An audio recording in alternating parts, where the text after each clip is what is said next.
Hello happy crocheters, this is Lindsay from windingroadcrochet.com, and today I'm going to show you a stitch combination that I am calling the V stripe. So this is an example of the stitch we're doing today.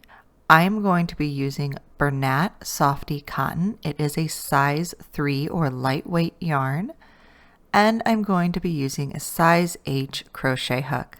Let's go ahead and get started. We will start by making a slip knot and inserting our hook, and you are going to want to chain a multiple of 3 plus 4. So for example, 7 times 3 is 21, so then I would chain 21 and then add 4 more for a total of 25 chains. For the first row, we are going to double crochet into the 3rd chain from the hook. I'm going to work in the back bumps of the chain, but you can work into the chain any way you like. We are going to work a double crochet in every chain across. Your total stitch count for this row will be 2 less than your starting chain. So as my example was, I started with a chain of 25. So at the end of this row, my total stitch count will be 23. So here we are at the end of row 1. So that was just our solid double crochet row. Now for row 2, we are going to chain 1 and turn our work. And for row 2, we're going to work the V-stitch.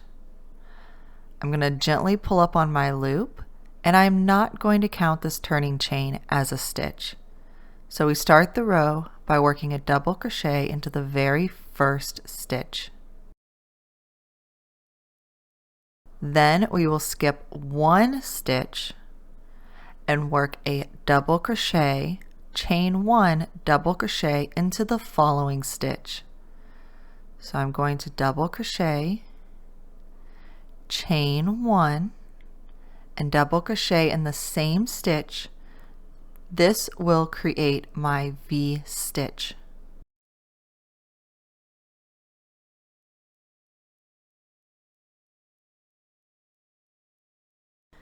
To continue this stitch pattern along the row, we are going to skip 2 and then work another V-stitch, which is a double crochet, chain 1, double crochet in the following stitch.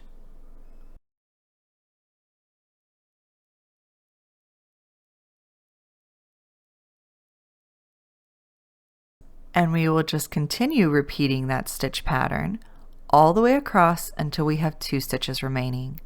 So I'm going to skip 2 stitches and work a V-stitch and repeat that all the way across. When you make it to the end and only have 2 stitches remaining, we're going to skip 1 stitch and work a double crochet into the very last stitch. There you have it.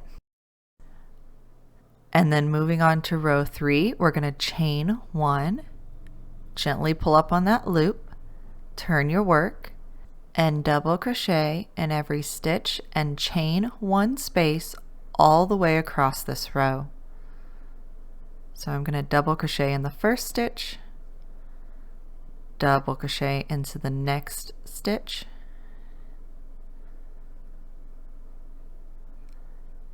double crochet into the chain 1 space,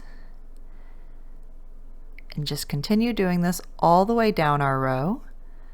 I think this is a really nice stitch pattern. It should be great for things like market bags, swimming suit cover-ups, a light scarf or shawl, or even nice to add a few rows of this into a lightweight blanket. So just continue double crocheting in every stitch and chain 1 space all the way across. So we made it to the end of row 3, and to continue this stitch combination pattern, all you need to do is continue repeating rows 2 and 3 until your project is as big as you would like it to be. So we're just repeating rows 2, which is the V-stitch row, and row 3, which is the double crochet row.